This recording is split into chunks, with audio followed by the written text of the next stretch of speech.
My mom died in 2011 and my dad died in 2012.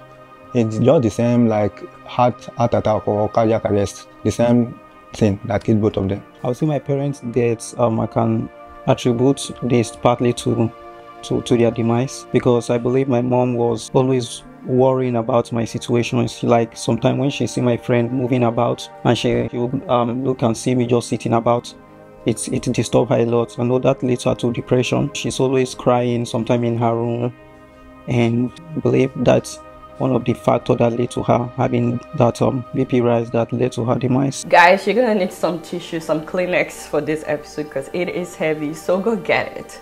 And I really want to beg of you to please watch till the very end for some very important information. It's hard enough living with muscular dystrophy, a genetic disease that causes progressive muscle weakness and degeneration. But my guests today have had to rely solely on their siblings for all of their care since their parents' death. This is the home where they grew up, a 2-bedroom in Madala, Suleja, very close to Abuja. It's dilapidated, but they still live here, isolated because of their conditions. Sometimes they don't even step outside the fence for months, even for years.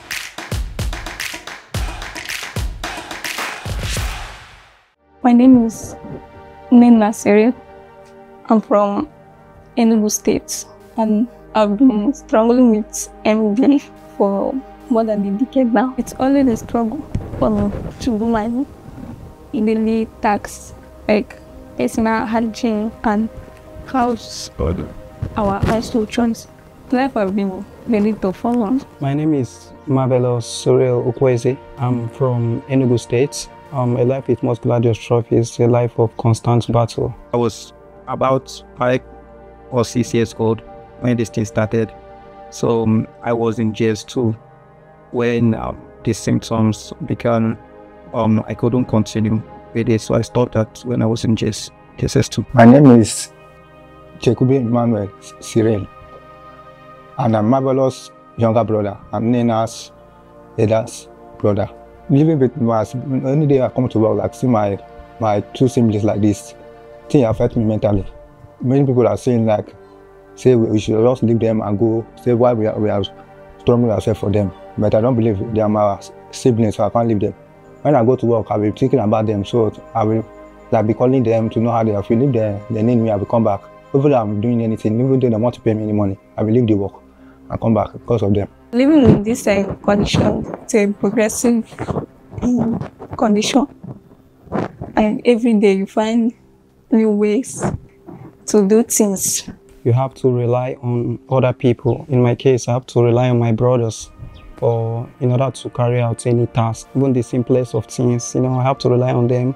Going out to take my bath, wearing my dress, moving around, eating sometimes, brushing my teeth. In fact, there's nothing I don't need their help for. It's a life of struggle, but I always find a way to stay positive. When my mom was still alive, the thing have not been affecting my sister. She have not noticed, but my mom, I don't know where my mom died, but it's because of my brother. That after my mom died, my father started taking care of us, and because of the struggle, he couldn't keep up with the struggle. So I believe that's what the cause of my dad's death. When my mom died, that was the period that my sister started symptoms started manifesting. So my dad, because he's still struggling to like deal with my brothers are not going to school, and he has to carry the burden of me with this illness to be around for me to take him about. If I want to go anywhere, he's always struggling with me. So that was the period that my sister's condition started manifesting, and I believe that really affected him. I do graphic design. I use my phone because I needed the skill. In life, you can't depend on people forever. You can't depend on people for everything that you need. You have to find a way to like improve yourself. I believe that as long as your brain is working and you can think independently, there must be something that you can do. Though in my body I face limitation, but I know in my brain I can think and I can be creative. I utilize that part of me that is still functioning. I used to learn graphic design, but I stopped because I can't afford it. I believe that my brother Marvelous have a lot of talent. He can sing, he can He can do graphic, he can speak it good. And I believe my sister too. She can draw a lot. Only thing that nobody tell me about them, I will not believe them because I believe that they have eternity that God gave them. So I will never don't leave them. I don't have an idea why it happened to me, but while growing up, I have heard my parents and other people, like relatives, talk about like some even assume that it's has spiritual undertone by witchcraft or something like that. Let me say, I'm going from churches to churches and from one native doctor to the other in a bit to find answers to this problem. So, but I guess they were living in ignorance because I believe it's a purely medical condition. Most of the time, I often feel like life is not worth living because this condition imposed a lot of limitation on me. So basically, it's felt like it gets to a point where it became hopeless, especially when I saw my mates and my peers making progress. So it feels like a life of non-existence. Sometimes I can't even think clearly because I'm always in this room, surrounded by these walls. It affects me mentally. They can't go to church by themselves or hospital or bank. Because when you go to bank now, they will start discriminating you that they can't accept you. Both you want to travel now, they will say, we can't take this kind of person, all this kind of thing. So government body should like ensure to help anybody with muscular dystrophy. The only family members we have now that is supporting us from my elder sister. Though we have many from mother and father side, but none of them has been assisting us. Only my elder sister. We have had promises for NGOs and organizations, but none has really followed through to really meet our needs or desires. My extended family are nowhere to be found in my personal case. To them, we are non-existent. So it's just me and my immediate family. My elder sister, she's doing a lot. So it's just us supporting us. My brothers, my siblings here. Maybe sometimes they don't even know what to do. They can't help in some situation, and they understand it because it's overwhelming. It's suffocating to them. Like my brother has already explained.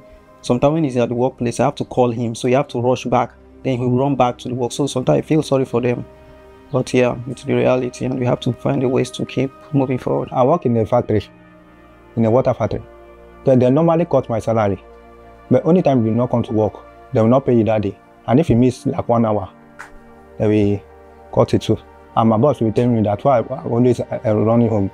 Every time I want to take care of my brother, I want to take care of my sister. So we seem to so that's my own problem. If I go that other people they need the work that they will. If I don't need, like I don't want to work that day, there's other people. So it's affecting me a lot. I haven't been receiving any treatments and it's really affecting my mental health. That's why we need urgent medical treatment. I believe that if we have had government assistance, or perhaps if government had known about our situation, maybe by now my sister would have been in school or would have been doing something or would have a better apartment. So this problem would be such like a big momentous issue for us to handle, for me and for my family to handle.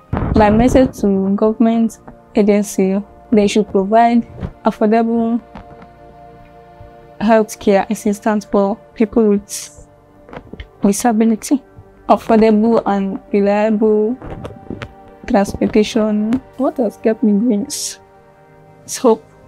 I know there's better days ahead of us. My message to them is that they should keep their hope alive. Being a disability doesn't say. Well, my message is simple, like believe in yourself, believe that there's still something good that can come out of your situation. There's always a gift deposited inside of you. So if you really search yourself, you'll find that gift. You can make an impact in the world. I know if you remember the last time I come out, honestly. Damn, this is just a breath of fresh air. I tell you, breath of fresh air. More, me will be nature guy. I'm in love with nature, man. I'm a nature somebody. Held down for so long, man. God, I'm grateful, just grateful for see person can come out, see the weather, look at nature around, see the trees, the bird, everything, man. I'm on other surface.